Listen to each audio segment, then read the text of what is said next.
Next question down, 5 votes. To feel or to think into a high vibration? Question mark. The teaching says to change your thought as a thought because a thought creates a feeling. Most thoughts are a tentacle of the original thought that created the vibrational gap, likely developed from childhood, which can be quite deep and persistent. When do you choose to just feel without attaching to the story? To let feeling it carry the transformation? Is this the same as admitting defeat? If no, how are the two different, and why do you choose what? There is a lesson. You guys might not be there yet. Empowerment 1, maybe lesson 18. It's like the 5 layers of consciousness or something. Genius. Bentinho sort of talks about these different layers and the difference between like sort of surface thoughts and more of the unconscious and more of the perspective and point of view about life. So that could shed some light on this. And okay, the first thing that's coming to mind, so I'll just say it, is when do you choose to just feel without attaching this to the story? Yeah, ultimately, if you're not feeling good, you can just shift. I want to feel, so how do you want to feel? Joy, relax, peace. Cool. Joy, relax, peace. You just jump vibrational domains just like that. You can skip all the thinking. Totally possible. And in a Mount Madonna retreat, which is in the library, the True Infinity Library, he talks about it throughout that session, but it's around the 100-minute mark, or the 1 hour mark as well. Bentinho talks about frequency domains and just shifting. Be a shifter, not a thinker, so to speak. So you can explore that to delve more into what I'm referring to or referencing right now. But ultimately, you can just shift frequency domains. There's a frequency domain of limited belief, experience, lack, whatever that traumatic paradigm is. You're not enough. The outside world can hurt you, such things. And there's a frequency domain, equally valid to the creator, of joy, peace, love, empowerment, etc. Often, to our conscious personality, that's too big a gap for us to just switch. Just drop everything and switch. In a way, this is what Bentinho's 2 to 5 seconds is about. So to feel or think into a high vibration, which one to do? So you can do either. Do what feels good. This is another common misstep in manifestation principles, is people get stuck on feeling like they have to think all the time and like hold this vision and their perspective all the time and monitor their thoughts all the time throughout their day, or else they're going to crash and burn. That stresses people out. And that's when people are thinking more, they're giving the value or importance more to what they're thinking, the thoughts, than to the vibrational feeling quality, the vibrational state of being of what they're doing.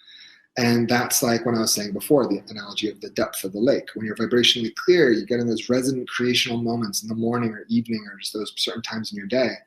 That's what you need to do. Then you can let it go. You don't need to maintain that. Then you just live your life and focus on the circumstances and what you're doing, because you know on this background, things were already set up.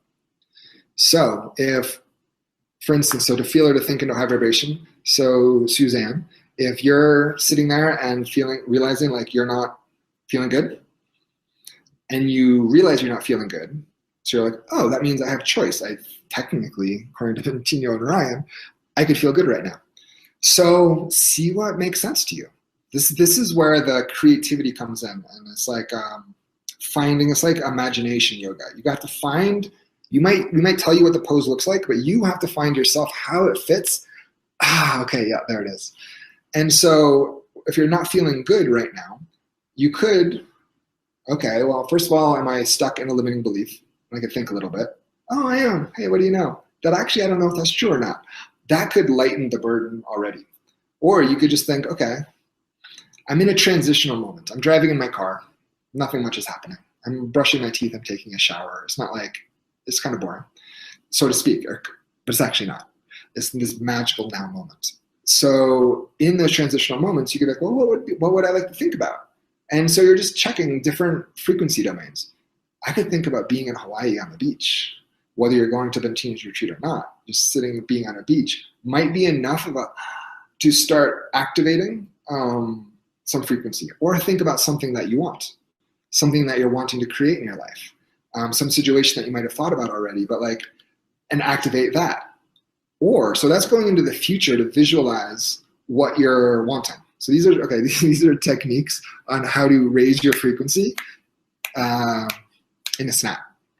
So you can think about something you want in the future and see it, feel it, be it.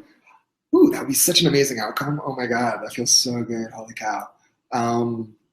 Being in that relationship, having that job, doing whatever, going on that vacation, whatever it is for you. Okay. But maybe if you explore that and it's not quite lighting you up, then maybe go into your past.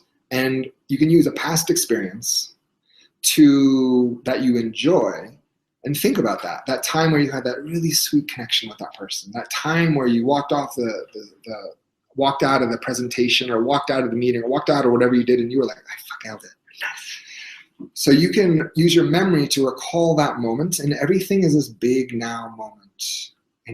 And so you're bringing that slide into your experience, and then you start to vibrate a little more with the memory. You just start to smile, or the sweet hug that someone gave you. And then once you pop to that little frequency range, you're feeling. So you're thinking, you're using your thoughts as the initial vehicle to point in a direction, but then you're feeling it. That pops you to frequency range, where then you have access to new thoughts or new ideas. And then what else? And then you're just driving in your car and you're just sort of smiling to yourself. And then when you go into the next thing in your day, you're coming from a little bit sweeter vibration. And it just feels good. And so then how you see life, the choices you see in your choose your own adventure moment, you get home, do you do the dishes? Do you go for a walk? Do you sit on the couch?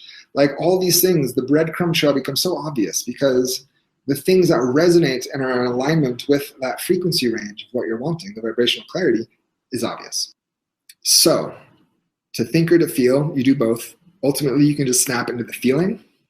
But when that's not accessible, use your creativity to just tune into the different aspects of a future experience you want for yourself if it feels good, a past experience that felt good previously, bring that to mind, or a present moment experience of all of a sudden being very present, feeling a steering wheel on your hands, looking out at the sun and looking at the trees and just like having a moment of wonder, like, oh my God, the sun is so amazing.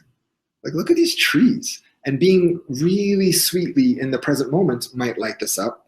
Or fourth option is you can use your imagination of something that's not necessarily even going to happen in your life per se, but it just feels like crazy and fun, like exploring outer space, which actually could happen.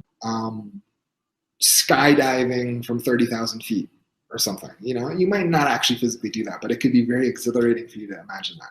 So we are Imagineers, and so we have imagination to use.